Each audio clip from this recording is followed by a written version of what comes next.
Ladies and gentlemen, meet the Fokker. The COBI Fokker Dr.1 Red Baron set, that is. It's a 1:32 scale replica of the triplane flown by one of the most infamous pilots of all time. While most people will immediately recognize the design as dating back to World War I, you may not know much about the Red Baron as a real person. Manfred von Richthofen was an ace pilot for the German Air Force, notching 80 confirmed victories before being defeated by a cartoon dog. As for the set itself, it comes from the Polish brand COBI, which makes tons of modern and historical military sets. It ships in a thick, sturdy box with several unnumbered bags. Note that the video shows some bags open, but that's because I had previously taken out the minifig for a separate video. More about the minifig in a minute. Like many COBI sets, there are a lot of unique pieces and techniques in the build. Pieces with studs on both sides, tubes on both sides, and molded shapes make it a lot of fun to build. These are found from the very beginning, so you're in for a fresh experience if you're used to standard LEGO system pieces. That said, it isn't particularly challenging at just 174 pieces. A lot of those are large molded pieces,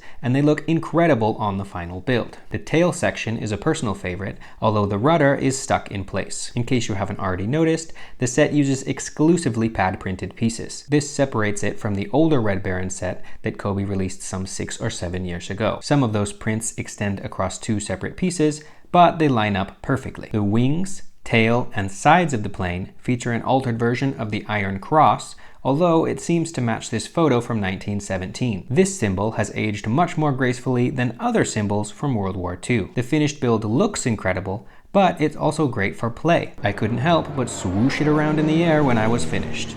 The flaps on the wings also move, although they're somewhat restricted when moving down. The front again features several molded pieces, including an engine beneath the nose. The nose itself has 2 black dots, which are supposed to be the air intake holes, as well as a brown propeller, since the original propeller was made of wood. The propeller itself spins very freely, as you can see here by me blowing on it and nearly passing out. The wheels in the landing gear also work well, and combined with the tail skid, the entire plane displays very nicely. The red color really stands out on a shelf, much more than the gray or brown of modern military sets. The set measures about 18 centimeters long with a 22 centimeter wingspan, so it's a great size for display. There's also a printed display plate, although it's smaller than I would have liked. There are a few inaccuracies, however. For example, the part behind the cockpit should be completely flat with a slightly higher tail section. Personally, I think it looks better the way it was built here, but eagle-eyed history buffs may disagree. The clutch is very strong, so you don't have to worry about parts popping off, even for younger children that aren't always so careful. Of course, a Red Baron set wouldn't be complete without the man himself. If you've never seen a COBI minifig,